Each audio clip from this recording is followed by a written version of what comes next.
안녕하십니까. 레지스탕스 정광용입니다. 대통령실은 오늘 난립하고 있는 대통령실, 국무총리실, 정부부처위원회 629개 중에서 총 30% 이상 정비하는 것을 추진할 예정이라고 밝혔습니다. 대통령실의 경우에는 70%까지 줄인다고 합니다. 형식적으로만 존재하고 있던 고비용 저효율, 있으나 마나한 그런 위원회들, 낙하산들의 일자리, 이런 것들을 과감하게 구조조정을 하겠다는 겁니다. 윤석열 대통령은 오늘 경제 상황과 관련해서 70년대 오일 쇼크 이후 가장 큰 물가 충격이라면서 정부부터 허리띠를 졸라매겠다는 뜻을 밝혔습니다. 그러나 이와는 달리 전혀 다른 현상, 말로만 공공기관 구조 조정이고 억대 임원들의 급여는 그대로 가져가는 현상. 윤석열 정부가 대대적인 공공기관 개혁을 예고한 가운데 이달 발표하는 공공기관 혁신안에 임원 급여와 관련한 내용은 쏙 빼버린 것으로 확인됐습니다. 국민일보 특종입니다. 윤석열 대통령이 최근 고연봉 공공기관장에 대해서 자진 반납까지 주문했지만 이를 강제하지 않는다는 것입니다. 일각에서는 역시 관료들의 반발에 부딪혀서 공공기관 혁신 의지가 사라지는 것 아니냐는 지적도 나옵니다. 관료들이 그렇게 무섭습니다. 여러분, 전에 한번 제가 말씀드렸죠. 기획재정부는 이달 말에 공공기관 혁신안을 발표하게 되는데 이 혁신안에 따르면 새 정부의 정책 기조를 담은 가이드라인 형태로 각 부처에 전달될 예정입니다. 자산, 인력, 조직, 기능 등 전반적인 혁신 방향이 담길 것으로 예상되었지만 임원 급여를 조정하는 내용은 싹 빠져버렸습니다. 이런 일이 정부 관계자는 임원 급여보다는 인력과 조직 혁신 방안과 불필요한 자산 관련 대책이 포함될 예정이라고 말했습니다. 윤석열 대통령은 억대 연봉을 받아가는 임원들의 임금을 자진 반납할 것까지 이야기했는데 실제로 들어가 보면 이렇게 모든 것이 달라져 버립니다. 여러분, 이게 이해가 안 되시죠? 제가 접대 관료가 어떤 것인가를 분석해 놓은 걸 보시면은 윤석열 대통령 혼자서는 절대로 못한다 말씀드렸죠. 기획재정부 장관이 협조해도 못합니다. 그 정도로 관료들의 집요함은 장관이나 대통령이 꺾을 수 있는 게 아닙니다. 이건 국민만이 할 수 있다 그랬죠. 그래서 제가 심지어는 그리로 나갈까요? 하라고 이야기했던 거 여러분 기억하실 겁니다. 자, 고액 연봉을 받는 공공기관장 제 뒤에 그림 나오죠. 산업은행 4억 3,698만원, 중소기업은행 4억 2,326만원, 한국투자은행, 수출입은행, 신용보증기금. 자, 여기는 은행이라서 다른 시중은행들과의 형평성을 고려했다고 칩시다. 공공기관 평균이 1억 8,072만원입니다. 그런데 이 중에는 한국전력처럼 전혀 이익을 내지 못하는 공공기관도 억대 연봉 2억 3억씩 받아갑니다. 그런 것들은 어떻게 되느냐? 아니, 이쪽은 금융기관이니까 다른 시중은행하고 형평성을 맞춘다고 해가 그래 받아간다 치고, 이것도 말도 안 되지만 어쨌든 그렇게 받아간다 치고, 적자 보는 데까지도 아무도 급여를 자진 반납하거나 그런 거는 없습니다. 성과급 쪽에서는 조금 뭐가 있을지도 모르겠네요. 그런데 그렇습니다. 정부는 절차상의 이유로 공공기관장 연봉 계획이 혁신안에 빠졌다고 설명하는데 기관장 연봉은 예산 편성 지침에 따라 결정되는데 올해부는 이미 작년에 예산이 다 확정돼 가지고 손 못 댄다 이겁니다. 그럴 것 같으면 혁신이란 말을 하지 말아야죠. 정부는요, 확정된 예산도 얼마든지 변경할 수 있습니다. 예산 집행기관이 어디라고요? 정부입니다. 그렇기 때문에 더 쓰는 것은 국회의 허락을 받아야 되지만 덜 쓰는 것에 대해서는 국회도 잭소리 못합니다. 그런데 윤석열 대통령이 직접 언급한 고연봉 임원진의 연봉 반납도 지침의 개정 없이는 쉽지 않다는 설명입니다. 그러면 지침을 개정하면 되겠네요. 그 지침 누가 개정합니까? 지침은 장관이 개정하면 됩니다. 자, 정부 관계자는 공공기관 경영평가 결과에 따른 성과금 반납 외에 급여 반납을 강제할 수단은 없다고 말합니다. 이런 지침 하나 개정하면 되는데 무슨 또 그게 귀신 풀 뜯어먹는 소리입니까? 하지만 향후 공공기관 개혁 방안을 담는 가이드라인에서 올해 예산을 핑계로 대는 것은 궁색하다는 지적이 나오고 있습니다. 저부터 생각해도 이거는 말도 안 되게 궁색하죠. 이런 일이 대통령한테 제대로 보고되고 있는지도 모르겠습니다. 설마 보고된다면 그냥 두겠습니까? 대통령 말을 이렇게 깔아뭉개는데 공공기관장 연봉개혁이 공무원 연봉개혁으로 이어질 것이라는 우려에 대해서 혁신에 소극적이라는 시각도 있습니다. 공기업이나 준정부기관 임원의 보수지침은 공공기관장 기본 연봉을 소속 부처 차관 연봉에 연계해서 책정하도록 되어 있는데 이것부터가 손을 볼 수 있으면 손을 봐야 됩니다. 왜 차관급 급여를 받아가야 되죠? 사실 공공기관장 중에서 그 분야에 제대로 경력을 갖추고 있는 사람은 그래 많지 않습니다. 전혀 모르는 사람들이 날아갑니다. 한전 사장 뭐 하던 사람인데요. 한전 사장도 관료 출신 아닙니까? 닦아놓고. 그리고 또 하나 윤석열 정부에서 새롭게 임명될 네 사람들을 챙기기 위해서 월급은 손대지 마라 한 것 아니냐는 의심까지 나오고 있습니다. 알리오에 따르면 71곳의 공공기관에서 기관장 자리가 이미 공석이거나 올해 안에 임기가 끝나기 때문에 윤석열 정부에서도 낙하산이 날아가야 되겠죠. 그러면 그 낙하산을 위해서 월급 깎지 마라 했는지도 모른다는 의심까지 사야 되는 지경입니다. 자, 어쨌든 이 철밥통을 깨는 것은 절대로 대통령이나 국무총리 또는 장관이 못 깹니다. 여러분 그거 간단한 거 아니에요. 우리나라 관료 사회가 얼마나 단단한데요. 결국 이거 나서는 것은 국민이 해야 되는 겁니다. 국민 외에는 이 철밥통을 깰 사람은 없습니다. 저기 그림이 뭡니까? 철밥통을 쾅 깨는 거죠. 그래서인지는 모르겠습니다. 많은 윤석열 대통령은 대통령실 직속위원회를 최대 70%까지 폐지하겠다고 밝혔습니다. 위원회라는 게 뭡니까? 대통령의 자문기관들이 많습니다. 그 자문기관들이 제대로 일은 안 하고 월급은 꼬박꼬박 타가는 경우가 더 많죠. 1년에 한 번 소집하는데도 디글디글합니다. 그런데 월급은 매달 꼬박꼬박 나가야 되니까 그럴 필요가 없죠. 그래서 윤석열 대통령은 공공기관 혁신과 함께 정부 소속 위원회를 대거 줄인다는 대통령의 방침에 따라서 대통령 직속위원회도 이렇게 과감하게 축소를 하겠다는 겁니다. 대통령은 이렇게까지 하는데 공공기관장들 참 잘합니다. 거기다 기재부 장관 대통령 눈 가리고 아웅하는 겁니까? 어쨌든 대통령실 관계자는 오늘 용산 대통령 청사 브리핑에서 전 부처 기준, 전 부처마다 각 장관 아래에 위원회가 다 있습니다. 그런 전체 부처 기준으로 위원회를 30 내지 50% 줄이고 대통령실 직속위원회는 그것보다 훨씬 많이 줄일 예정이다. 60%에서 70% 가까이 줄일 것 같다고 밝혔습니다. 대통령 직속위원회는 문재인 정부 당시 22개였다가 일자리위원회, 정책기획위원회가 새 정부 들어서 없어지면서 현재 20개가 남아있는데 대통령실의 설명대로라면 20개 중에서 6개만 남기고 싹 없애버린다는 겁니다. 대통령실은 아직 구체적으로 어디를 없애고 어디를 남겨둘지 그것까지는 아직 밝히지 않았습니다. 좀 연구를 해봐야 되겠죠. 그리고 이게 대통령이 마음대로 없앨 수 있는 위원회도 있고 법에 따라 설정된 위원회도 있기 때문에 법률에 따라 설립된 위원회는 국회가 동의를 해줘야 없앨 수가 있습니다. 그래서 대통령실은 감축 대상위원회에 대한 폐지 법률안을 발의해가지고 이를 국회로 송부할 예정입니다. 국회에서 폐지 법률안이 의결되면 해당 위원회 폐지가 확정됩니다. 그렇게 되면 지금 위원회 위원장들 문재인 낙하산이죠. 그 낙하산들 낙동강 오리알이 되는 겁니다. 대통령실 관계자는 각 위원회 위원장들의 남은 임기와 관계없이 폐지하기로 결정된 위원회들에 대해서는 폐지 법률안을 국회로 보내는 것이라면서 국회에서 결정해야 하는 부분도 있다. 국회도 위원회 정비 취지를 잘 이해해서 동참해 줄 것으로 생각한다. 여기서 국회가 반대하면 어떻게 됩니까? 반대하면 그 국회는 욕 무지하게 얻어먹을 겁니다. 대통령은 이렇게 절감하려고 폐지하겠다는데 국회가 안 해? 그러면 그날부터 욕 무지하게 먹는 거죠. 기존 국가균형발전위원회와 자치분권위원회의 경우 특별법에 의해서 15년 가까이 운영되면서 나름의 역할을 했다는 지적을 하자 기능이 유사한 위원회는 통합을 준비하고 있다. 두 위원회는 통합 운영하는 것이 맞지 않나라고 생각한다. 보십시오.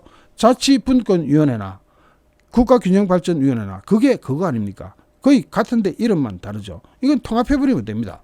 대통령실은 대통령 직속위원회 감축에 나선 배경에 대해서 예산의 고비용 저효율 상태가 심각한 것 아닌가 하는 평가에 따른 것이다. 고비용 돈은 많이 들어가는데 효율은 별로 없다. 다른 대통령실 관계자는 대통령 직속위원회 이전 활동을 살펴보니까 2019년에서 2021년 지난 3년간 살펴보면은 대통령이 직접 주재한 위원회는 거의 없었다. 그러니까 문재인은 위원회를 만들어 놓기만 하고 자문도 안 받고 그냥 위원회 월급만 나간 거죠.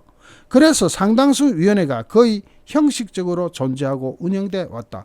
이런 위원회는 필요가 없죠. 대통령이 거기 주재하지도 않고 가보지도 않고 그냥 월급만 타가라고 방치했던 겁니다. 대통령 직속위원회를 포함해서 정부 소속위원회 정비 기준으로는 4가지를 내세웠습니다. 첫째, 부실하고 형식적으로 운영되는 위원회는 일단 폐지한다. 두 번째, 사실상 부처 업무를 수행하면서 소속만 대통령에 속한 위원회는 폐지를 한 후 부처 내에 재개설을 하든지 말든지 알아서 하고.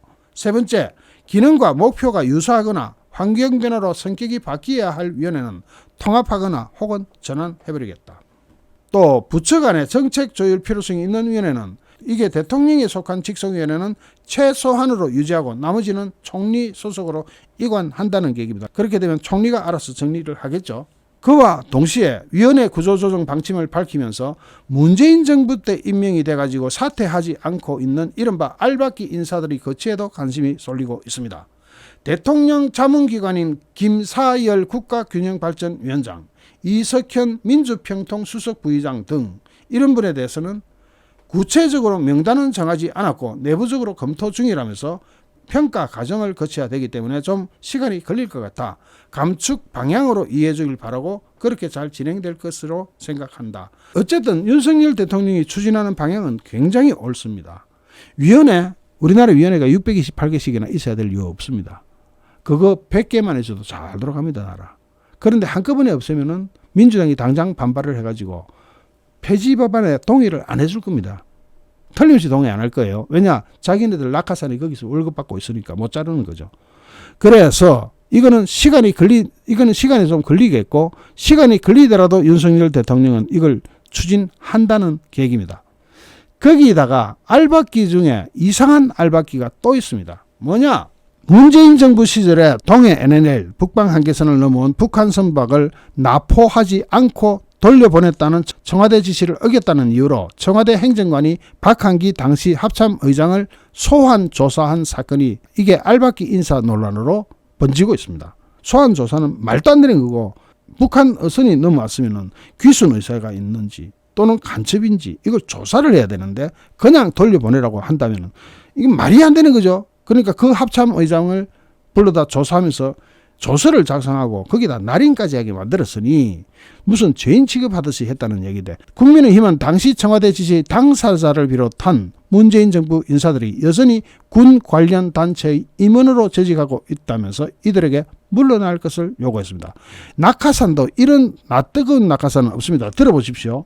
육군 중장 출신인 한기호 국민의힘 사무총장은 오늘 당회에서 당시에 청와대 안보실 1차장이었던 김유근이 북한 선박을 돌려보내라고 지시했다는 것으로 알려졌다. 그 김유근이 누구냐 하면은 그 사람이 바로 제 뒤에 있는 좀 번쩍번쩍하는 저 사람입니다. 김유근은 예비역 장성으로서 그 공로로 국가안전보장회의 사무처장을 거쳐서 군인공제회 이사장직에 재직하고 있다고 말했습니다. 당시 우리 군은 2019년 7월 27일 동해 NLL을 넘어온 북한 선박을 납포했습니다. 그러자 청와대 국가안보실은 북한 선원들이 항로착오라고 주장했다는 이유로 북한 선박을 납포도 하지 말고 그냥 돌려보내라고 군에 지시했는데, 그런데 합참의장의 명에 따라서 군이 이 선박을 납포하자 당시 청와대는 2019년 8월 달에 박한기 당시 합참의장을 불러 조사를 합니다. 그 당시 합참의장을 조사했던 사람이 바로 민정수석실 행정관이었는데 북한 선박을 납포하지 말라는 지시는 김유근 당시 안보실 1차장이 했던 것으로 알려졌습니다. 어쨌든 제 뒤에 번쩍번쩍하는 저 사람입니다. 이에 대해서 한 총장은 군 서열 1위이며 군령권을 가진 합참의장이 국방부 장관이 아닌 안보실 차장이 지시한 것을 어겼다는 이유로 합참의장을 청와대로 불러서 조사한 것 자체가 군의 위계질서를 문란시키고 대통령의 명령권을 남발한 것이라면서 김유근은 자신의 명예뿐만 아니라 군의 명예마저도 실추시킨 책임이 있음에도 불구하고 아직도 군인공제 이사장 자리에 앉아서 군인의 복지를 돕는다는 자리에 연연하고 있다. 부끄럽지 않냐라고 말합니다. 한 총장은 과거 문재인 정권이 출범하면서 군의 체력단련장, 이게 골프장입니다. 이름은 체력단련장이지만 이 골프장 사장마저도 모두 자리를 문재인 정부 사람으로 교체했다는 것은 현역과 예비역 모두 다 알고 있는 사실이라면서 문재인 정부가 군 관련 단체에 임명한 인사들이 여전히 자리를 차지하고 있다는 점도 지적을 했습니다. 그러면서 이들이 윤석열 정부가 출범한 지 벌써 2달이 다 돼가는데 그래도 물러나지 않고 모르쇠로 일관하고 있는 모습은 한 줌 남은 군인의 명예마저도 외면하는 처사라면서 거취를 분명히 해서 더 이상 군 후배들에게 지탄받지 않기를 바란다고 했습니다. 자, 어쨌든 문재인의 낙하산은 얼굴 두껍기가 무슨 거북이 등딱지 같습니다. 자, 어쨌든 윤석열 대통령의 공공기관 구조조정 그리고 위원회 구조조정까지 의지는 확고한 것 같습니다. 다만 관료들이 고위 공무원들이 이것을 야로를 부리지 말고 대통령의 순수한 의지 그대로 따라 주시기를 바랍니다. 그렇지 않으면 그 관료들에 대해서 저 역시 그냥 가만 앉아있지는 않겠습니다. 여기서 우리는 눈에 보이지 않는 그들만의 세계를 한번 들여다볼 필요가 있겠습니다. 여기에 대해서 지난번에 자세하게 심층 분석해놓은 영상이 있습니다. 지금 보시죠. 안녕하십니까. 레지스탕스 정광영입니다. 경제가 비상상황입니다. 공공기관의 강도 높은 구조조정이 필요합니다. 윤석열 대통령 이야기입니다. 그리고 윤석열 대통령의 이러한 감각은 정말 동물적으로 적시에 나왔습니다. 그러나 굉장히 위험하기도 합니다. 과연 성공할 수 있을까? 의혹은 100점입니다. 나무랄 데가 없습니다. 그러나 실패 확률이 90%라는 것도 있어서는 안 됩니다. 정말 잘해야 된다 그런 이야기 하기 위해서 이 영상을 제작하는 것은 아닙니다. 공공기관 뒤에는 이 공공기관을 먹이로 삼는 이 공공기관을 밥그릇으로 여기는 공무원이 있습니다. 과연 공공기관과 100만 공무원의 저항을 이겨낼 수 있을 것인지 그리고 그들은 어떤 방법으로 저항하는지 지금은 순순히 따라오는 것처럼 보일 겁니다. 지금까지 그래 왔으니까요. 윤석열 대통령이 공공기관 혁신을 강조한 지 하루 만에 정부가 전국 총 350여 개의 공공기관 청사 현황에 대한 전수조사에 착수한다고 합니다. 호화청사라는 비판을 받아온 일부 공공기관 청사를 과감히 매각하고 소외된 국민을 위해 쓰겠다는 겁니다. 윤석열 대통령이 문재인 정부에서 벌어진 공공기관 방만 경영을 지적하고 강도 높은 구조조정을 예고한 가운데 기관장 집무실 축소나 청사 매각을 통한 자산 회수 등이 속전속결로 추진되는 분위기입니다. 정말로 속전속결로 하지 않으면 굉장히 위험합니다. 이 부분은 뒤에서 자세히 다루겠습니다. 그리고 지금 공공기관장들은 다 문재인 정부의 낙하산들이라고 보면 틀리지 않습니다. 전문성도 전혀 없고 심지어는 그 계통에 기초적인 상식조차 없는 사람이 공공기관장이 돼가지고 낙하산을 타고 앉아 있습니다. 그거 다 정리해야 합니다. 정리해야 되는 당위성은 충분히 알고 있고 또 국민의 한 사람으로서 100% 적극적으로 지지도 보냅니다. 그러나 그 위험은 작지 않습니다. 일단 윤석열 정부가 추진하고 있는 상황부터 체크한 다음에 그 위험성을 살펴보겠습니다. 정부에 따르면 기획재정부는 대통령실 경제금융비서관실과 함께 정부 부처 산하의 공공기관 청사 현황을 파악하겠다는 겁니다. 1차 조사 항목은 공공기관별 청사 부지 면적과 연 면적, 기관장 집무실과 부속실, 접견실 등 사무실 면적 등이 될 것으로 전망됩니다. 그렇게 해서 지나친 호화청사의 기준을 정하고 직원 1인당 평균 면적을 산출해서 그것을 기준으로 삼을 수도 있습니다. 그리고 또한 윤석열 정부는 기재부로부터 보고를 받으면서 공공기관 인력 조정 방침을 밝혔습니다. 정부가 본격적으로 인력 감축을 위해 칼을 빼든 겁니다. 이와 더불어 공공기관 개혁이 어려운 이유로 주무부처, 강성노조, 정치권의 저항 때문이라는 박진 한국개발연구원 KDI, 이 KDI 하면 들어본 적이 있죠? 예, 윤희석 의원이 바로 KDI 출신이죠. 아주 똑똑하죠. 이 KDI 국제정책대학원 교수의 발표문을 인용하기도 했는데 공공기관 개혁이 본격화되면 노조 그리고 정치권 그리고 주무부처의 저항이 불가피하고 또 노조와의 충돌은 아주 눈에 보이는 것 같습니다. 현황을 조금 들어가 보면 제가 리스트를 다 준비해 놨습니다. 다 한번 보실 텐데 2016년에 321개였던 전체 공공기관 숫자는 올해 350개로 29개나 늘어났습니다. 문재인 정부가 일부러 늘린 거죠. 여기 인력은 11만 6천 명이나 늘어가지고 전체 공공기관 임직원 수가 44만 3천 명입니다. 그러니까 약 30% 가까이 문재인 정부 하에서 늘어난 겁니다. 일부러 늘려놨습니다. 왜 늘려놨을까요? 함정이 있습니다. 지뢰입니다. 저항 세력을 심어 놓은 거죠. 그 사이 공공기관 부채는 무려 84조 원이 늘어가지고 583조 원까지 불어났습니다. 박근혜 정부보다 무려 84조가 늘어난 겁니다. 또 기재부는 과다한 인력과 복리후생은 재배치하거나 축소하겠다고 밝혔습니다. 방만 경영의 사례로는 지침을 위반해 가면서 8년간 6,700억 원의 임금비를 과다 지급한 사례가 지적되기도 했습니다. 정직 등 징계를 받았는데도 보수를 지급하는 것도 있고, 내부 임원만이 사용하는 전용 골프장 회원권을 보유하고 복지 비용으로 250만 원 한 사람한테 그런 거금이 지급되는 등 공무원에 비해서 과도한 교육비와 의료비도 지적됩니다. 공무원 수준으로 맞출 수 있을까요? 맞춰야 됩니다. 정말로 우리 국민이 바라는 바죠. 저 역시 굉장히 바라는 바입니다. 공공기관의 혁신은 반드시 해야 합니다. 시대적 소명입니다. 안 하면 안 됩니다. 그러나 조용히 해야 될 일을 너무 요란하게 하면 공공기관만을 건드리는 것이 아니라 공무원 사회 전반을 건드리는 셈이 됩니다. 그렇지 않아도 호시탐탐 기회를 보면서 대기 중인 노조와 정치권에 불을 지르는 것도 됩니다. 이 중에 가장 큰 위험은 노조가 아닙니다. 두 번째로 큰 위험은 노조가 맞지만 제일 큰 위험은 문재인이 심어놓은 바로 그 지뢰. 여기 약 44만 명의 공공기관 직원들과 100만 공무원과 그 가족이 바로 그 지뢰입니다.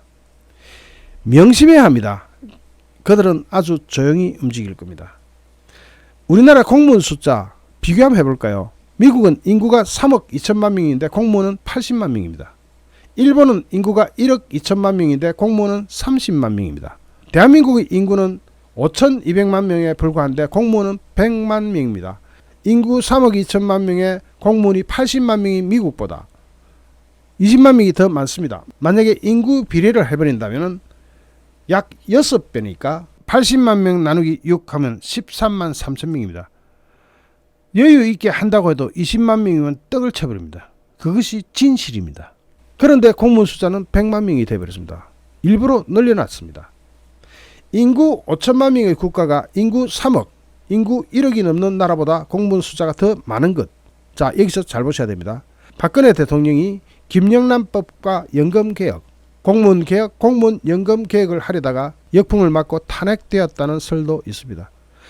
이들이 저항 세력이 될 수가 있다는 거죠. 무섭습니다. 실질적으로 동력을 발휘할 때는 이 공무원들이 한꺼번에 움직인 것도 무시할 수가 없습니다. 어떤 분들은 의문을 가질 겁니다. 공공기관을 건드리는데 공무원이 그렇게 들고 일어날 리가 있나? 그게 지뢰가 될 리 있나? 그러시겠죠. 그런데요, 공무원을 100만으로 늘려놨죠. 100만 공무원이 하나의 불만 세력으로 자라나면은 어떤 노조나 이런 것보다도 더 크게 전파가 됩니다. 단적인 예로 하나를 예를 들면 경찰 하나 봅시다.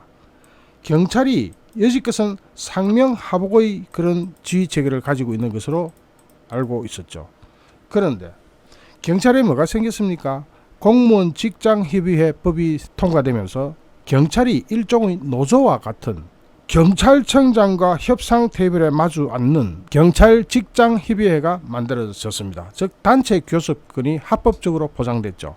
우리가 노조하면 진짜 이가 갈리는 집단이 있죠. 민주노총 같은 경우. 그런데 공무원도 일종의 노조가 만들어졌다. 그러니까 공무원 사회 전체가 공무원 직장협의회가 만들어지고 이슈 전파가 아주 쉽습니다. 일례로 세월호 그리고 박근혜 대통령님의 탄핵, 여기에 공직사회가 어떻게 반응했는지 아시는 분은 아실 겁니다. 루머고 거짓말이고 다 사기인데도 그 전파력 때문에 무시를 못합니다. 공무원 사회는 서울에서부터 저 시골까지 다 있습니다. 우리나라에 공무원 없는 도시는 없다고 봐야 됩니다.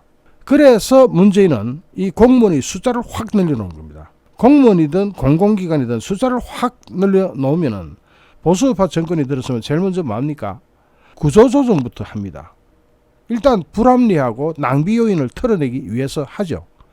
그러면은 그 제일 먼저 타겟이 공공기관이나 공무원 사회가 된다는 것을 문재인은 계산했을 겁니다. 물론 문재인의 아이디어가 아니었을 겁니다. 문재인의 주변에 도사리고 있는 주사파들의 아이디어였겠죠. 공무원이나 공공기관 또는 경찰이 불만 세력이 될 것이라는 것을 이야기하는 게 아닙니다. 그게 아니라 그렇게 잘할 수 있는 토양을 제공하고 씨를 살짝 뿌려놓고 가가지고 여차하는 시기에 이슈 전파력이 상당히 강해질 수 있도록, 즉 공무원 사회가 불만을 가지고 이슈를 전파해야 되겠다는 마음을 먹고 주변한테 쫙 퍼뜨리면은 박근혜 대통령 탄핵할 때처럼 청와대에서 구술을 했다든지 세월호 인신공양설이라든지 이런 상식적으로 용납되지 않는 그런 거짓말들이 퍼져나가는 조직이 될 수 있다는 거죠. 그래서 위험하다는 겁니다. 여기서 우리는 공기업의 실태를 한번 봐야 됩니다. 우리가 공기업이라고 하는 것과 공공기관이라고 하는 것이 살짝 다를 수도 있는데, 공기업의 구분을 하자면은 첫째, 시장형 공기업이 있습니다.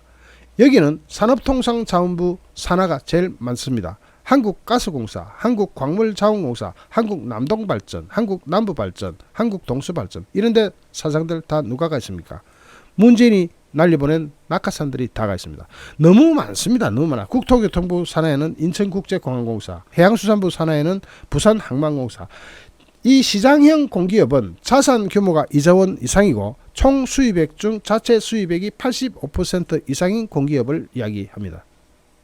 준시장형 공기업은 약 20개가 있는데 여기도 두글두글 합니다. 준시장형 공기업은 시장형 공기업이 아닌 아까 그 기준에서 좀 빠지는 공기업들이 여기 들어갑니다. 한국조폐공사, 한국마사회, 마사회는 바로 대국민 노름을 하는 데입니다. 한국방송광고진흥공사, 한국수자원공사 등등등 많습니다. 그 다음에 기금관리형 준정부기관이 있습니다. 시장형 공기업은 아닌데도 공기업인데 이를테면은 한국무역보험공사, 국민연금공단, 근로복지공단 등등등 기금을 관리하는 스타일로 운영되는 준정부기관이 13개가 있고, 여기서부터는 너무 숫자가 많아서 여러분이 읽기 좀 힘들 겁니다. 저도 이거 폰트를 10 정도로 해야 이게 페이지에 꽉 채울 수 있습니다. 위탁 집행형 준정부기관, 여기가 83개가 있습니다. 기획재정부 산하의 한국재정정보원, 교육부 산하의 한국교육학술정보원, 한국장학재단, 과학기술정보통신부 산하의 재단법인 우체국금융개발원, 재단법인 한국우편사업진흥원, 우체국물류지원당 등등등. 기금관리형 준정부기관이 아닌 준정부기관이 여기에 들어갑니다. 위탁집행형이죠. 여기로 가버리면 너무 많습니다. 기타 공공기관, 아까 말씀드린 공기업이나 준정부기관이 아닌 공공기관은 218개나 됩니다. 이게 주로 너무 많아서 이걸 뭐 다 이야기하기가 힘듭니다. 이를테면 한국수출입은행, 한국투자공사도 여기 들어가고, 한국국제교통재단, 재외통보재단, 별개 다 있습니다. 여기도 다 우리 세금이 들어갑니다. 그리고 또 공공기관으로 연구개발 목적기관이 있습니다. 이거는 경제인문사회 및 소속기관이 25개, 이를테면 건축공간연구원, 과학기술정책연구원, 국토연구원 등등등등, 뭐 이거 한국형사정책연구원, 한국환경정책. 자, 국가과학기술연구회 및 소속기관은 국가과학기술연구회, 한국과학기술연구원, 한국기초과학지원연구원, 같은 과학 가지고도 세 번이나 10이 났습니다. 부처 직할연구원 등에는 광주과학기술연구원, 대구 경북과학기술연구원, 뭐 이거 너무 많아서 다 외지를 못합니다. 이 정도가 아닙니다. 지방자치단체마다 산하 공공기관이 또 있습니다. 이거는 국가공공기관보다 전국적으로 합치면 숫자가 너무 많습니다. 국가공공기관은 아예 이게 잽도 안 됩니다. 숫자는 아예 헤아리지 않는 편이 여러분 스트레스 덜 받는 겁니다. 그냥 엄청나게 많다고 보면 됩니다. 그런데 이 많은 국가공공기관, 또 지방자치단체 산하 공공기관, 여기에 우리 국민이 관심을 가지지 않으면 중앙 지방자치단체의 공공기관들은 그냥 돈 먹는 하마로 유지존속될 가능성이 아주 높습니다. 자, 지금부터 왜 공공기관 개혁이 어려운가? 제일 어려운 데는 아이러니컬하게도 노조가 아닙니다. 바로 관할하고 있는 정부 주무부처 공무원들입니다. 물론 일부지만 그 일부의 영향력은 다른 공무원한테도 심리적 영향을 잔뜩 미치게 되어 있습니다. 왜냐하면 자기 부처 산하기관에 평상시 연이 닿아 있던 공무원들에 대해서는 그 유혹을 견디기가 어렵고 또 지금까지 사례를 적어도 제가 아는 범위 내에서는 그 일부가 즉 산하기관에 날아가고자 하는 관심을 가진 그 일부가 다른 공무원들한테 끼치는 영향력이 아주 큽니다. 아까 보셨던 그 수많은 기관들은 공공기관들은 주무부처 공무원들 과장급 이상 또는 그 밑에 산하직원들도 마찬가지고 퇴직 후에 날아가는 일자리입니다. 공무원 자신이 정년퇴직을 하거나 사표를 내면 바로 거기로 날아갑니다. 그러면 월급도 훨씬 더 많아지고 복지 혜택도 훨씬 더 많고 돈 놓고 돈 먹기고 거기로 날아가는 순간에 공무원으로서의 스트레스도 사라지고 그야말로 지상 천국으로 날아갑니다. 그런데 그 일자리를 전부 다 축소시켜버리는 순간 주무부처 공무원이 아닌 공무원이 또 어디가 있습니까? 예를 들면 국토교통부 밑에 인천공항공사부터 쭈루룩 너무 숫자가 많죠. 거기는 다 국토교통부 공무원들이 퇴직하면 날아가야 될 일자리입니다. 그 일자리를 축소하고 복지 혜택을 축소하고 임금을 축소하고 하면은 공무원 사회의 여론을 쥐었다 폈다 할 수 있는 주무관 이상 마음속으로 불만을 가득 쌓게 됩니다. 공직사회에 그런 분위기가 너무 많으니까 즉 퇴직하면 유관기관에 날아가겠다 이런 계산을 하는 사람이 너무 많고 거기에 대한 비리가 싹트고 있으니까 법을 만들었습니다. 그런 것을 제한하도록. 그게 퇴직공무원 취업 제한 제도인데요. 이 제도는 4급 이상이 주로 해당됩니다. 3급, 5급도 해당되는 사람도 있지만 이 취업심사 대상자에 해당되는 퇴직공무원들이 퇴직일로부터 3년 내지 5년간 취업심사 대상 기관에 취업을 하는 것을 제한하도록 제도를 만들었습니다. 그리고 그런 사람이 그런 곳에 취업을 하려고 하면 심사를 받아서 가도록 되어 있습니다. 그런데 작년 2021년도에 퇴직공직자 재취업 승인 비율이 5년 만에 260%로 급증합니다. 다 아는 거죠. 이거 정권 바뀌면 다시는 저기 못 갈 수도 있다 하니까 260%로 확 증가합니다. 그리고 더 놀라운 것은 이 취업심사에 그런데 못 가도록 심사하도록 되어 있는 이 취업심사에 91.9%가 싹 무사통과를 합니다. 그러니까 91.9%가 무사통과할 정도의 심사면 심사를 안 하는 게 낫죠. 그런 심사를 왜 합니까? 그러니까 형식적인 심사만 이루어지고 그냥 다 가는 겁니다. 어떤 분은 저에게 퇴직공직자라고 해서 마음대로 산하기관에 갈 수 있는 거 아니다 이렇게 말씀하시는 분이 계실까봐 제가 이것을 이야기 드립니다. 그거요 헐 뿌린 겁니다. 신청하면 다 그냥 갑니다. 어떻게 가느냐? 아주 야리꼬리하게 갑니다. 어떻게 심사를 통과하느냐? 그것도 아주 야리꼬리하게 통과합니다. 그렇기 때문에 심사 통과율이 91.9%에 달하는 겁니다. 92%죠. 그래서 이거는 있으나 마나한 겁니다. 그 다음에 노조는 지금 기회를 호시탐탐 엿보면서 현 정권이 실수하기만을 기다리고 있습니다. 그런데 각 공공기관마다 다 노조가 있습니다. 미칠 노릇입니다. 그 노조는 아주 강성입니다. 우리가 금속노조가 아주 강하다 그러죠. 공공기관 노조는 금속노조보다 훨씬 더 강합니다. 무시 못합니다 여러분. 그 노조가 호시탐탐 기회를 노리고 있다가 뭘 하느냐? 노조 파업을 하느냐? 아닙니다. 이명박 정부 당시 광우병 사태 그런 것이 일어납니다. 정말로 위험합니다. 그래서 제대로 속전속결로 해치우지 못하면은 주무부처 공무원과 이 노조들 때문에 우리가 전혀 예기치 못하고 짐작하지도 못한 광우병 사태가 다시 벌어집니다. 또 세월호 사태 같은 게 한번 터져버리면은 윤석열 할아버지 정권이 나타나도 침몰합니다. 거기다가 주무부처 공무원들과 노조의 엉덩이를 건지르고 있는 정치권, 야당, 즉 민주당 계열의 정치권, 이 정치권의 저항 또한 만만치 않을 겁니다. 왜냐? 지금 거기에 낙하선으로 박혀있는 사람들이 바로 정치권과의 커넥션, 끈앞을들이기 때문입니다. 정치권에서는 흔히 이권 청탁을 한다든지 또 이권 청탁이 아니라 정상적인 민원을 해결하기 위해서라도 이 공공기관들과 아주 아삼육으로 가깝습니다. 주무부처 공무원들이 퇴직한 후에 산하기관에서 일할 수 있다는 기대 때문에 공공기관을 아직 견제를 하지 않았습니다. 그냥 놔두는 거죠. 어차피 내가 거기 갈 자리니까. 특히 거기는 장관, 차관 출신이 가는 자리가 아닙니다. 그런 고위급들은 아예 그런 자리에 갈 수가 없죠. 사회적으로 보는 눈이 있으니까. 물론 차관 정도는 마음대로 날아가기도 합니다. 실제로 날아가는 사람들은 제일 많이 날아가는 사람은 과장급이라고 봐야 됩니다. 설마가 그렇습니다. 과장급 더 많이 날아가는 사람은 5급 사무관들일 겁니다. 각 산하 공공기관마다 5급 사무관이 가야 될 자리가 디글디글합니다. 공개 채용을 거쳐야 되는 경우는 좀 다르겠지만, 아니 공개 채용도 사무관 정도 되면은 경력되죠, 학력되죠, 안 될 것도 없습니다. 예를 들어서 환경부 산하의 공공기관이 가장 숫자가 작습니다. 숫자가 작으면 어떻게 하는지 압니까? 만들어버립니다. 자기네들이 가야 될 자리를. 거기에 고위급이 안 날아가니까 우리 언론에서 관심도 없습니다. 그런데 그 일자리를 막는다.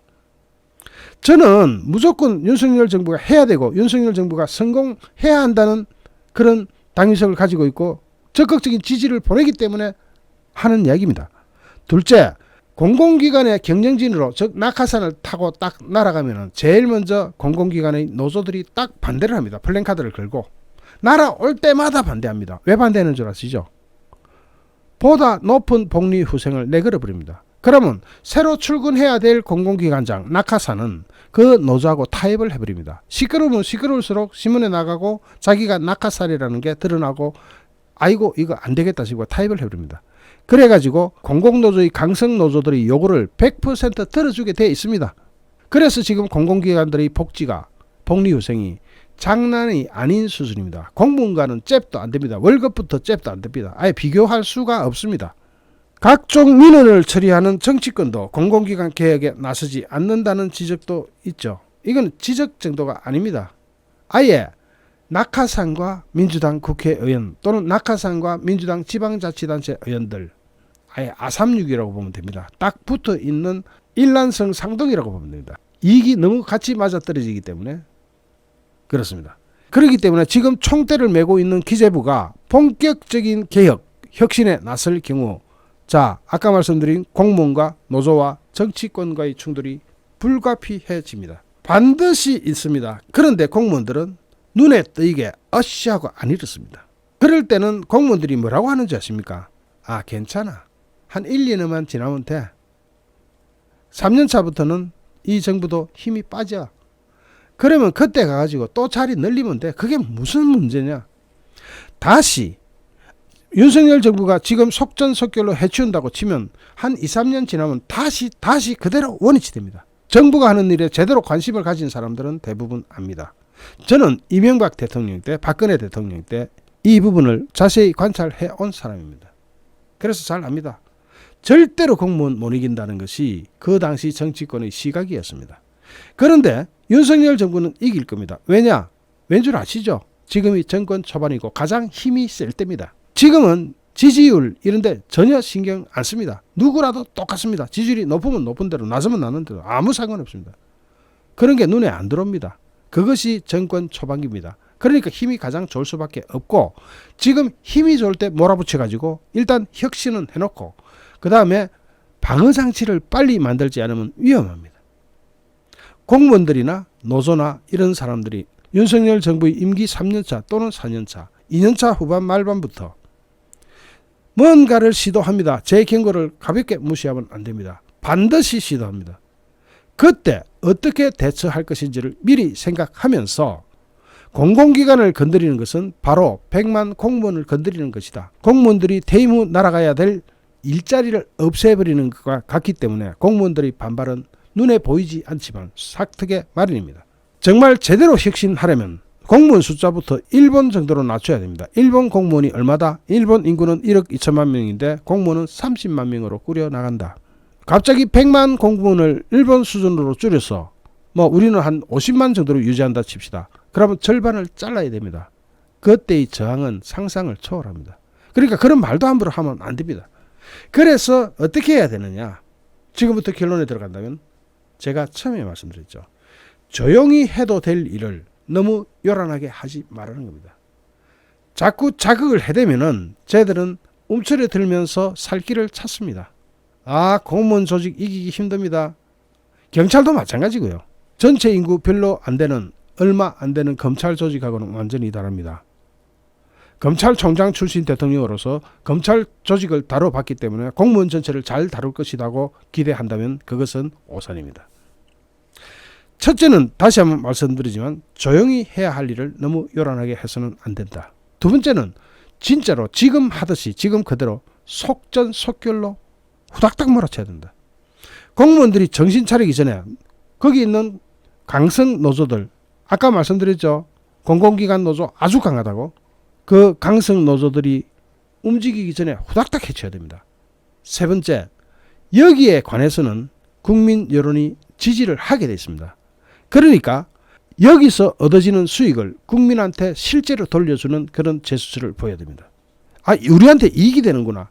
그럴 때는 국민이 나서서 막아줍니다. 특히 누구한테 혜택을 줘야 되느냐. 저소득층 그리고 소외된 계층한테 윤석열 대통령이 방향을 굉장히 잘 잡죠. 그 사람들에게 혜택이 돌아가도록 정책을 펴야 됩니다. 그래서 공공기관의 혁신으로 얻어지는 모든 이익, 수익을 그 소외된 계층, 즉 여차하면은 저들의 편이 될 수도 있는 그런 사람들에게 실질적인 혜택이 돌아가도록 배려해야 합니다. 이 세 가지는 아주 중요합니다. 그 외에도 여러 가지가 많습니다. 사소한 것들이죠. 그 사소한 것들까지 다 이야기하자면 밤을 새야 될 것이고, 저는 윤석열 정부가 공공기관을 혁신하겠다고 나왔을 때 바로 제일 먼저 떠오른 분은 박근혜 대통령님이었습니다. 박근혜 대통령이 국민연금을 개혁하겠다고 나섰을 때, 특히 공무원연금 개혁하겠다고 나섰을 때, 그리고 김영란법 만들 때 등등 얼마나 박수를 쳤는지 모릅니다. 마찬가지로 윤석열 정부가 공공기관을 혁신하겠다고 나왔을 때 또 가슴이 벅차오르면서 박수를 보냅니다. 그러나 윤석열 정부의 의욕은 정말로 100점인데 반해서 실패 확률이 90%에 가깝게 있다는 것을 항상 염두에 두시고, 특히 만만하게 보다가는 정권 차원의 위험을 감수해야 된다는 점을 잊지 마시고, 정말 제가 아까 당부드린 1. 조용하게 하고, 2. 신속하게 하고, 3. 그 혜택을 정말로 소외되고 어려운 사람들에게 돌아가도록 그런 정책을 편다면 웬만큼은 방지할 수 있을 겁니다. 절대로 제2의 광우병 사태나 세월호 사태가 일어나서 또 정권 차원의 위험을 감수해야 되는 일이 발생하지 않기를 바라면서 이 영상을 마칩니다. 그리고 윤석열 정부 이 부분만큼은 꼭 반드시 성공해 주십시오. 진심으로 부탁드립니다. 공공기관 혁신, 나라를 살리는 길입니다. 잠시 후 또 다른 주제로 여러분을 찾아뵙겠습니다. 시청해 주신 여러분께 진심으로 감사드립니다. 여러분 고맙습니다.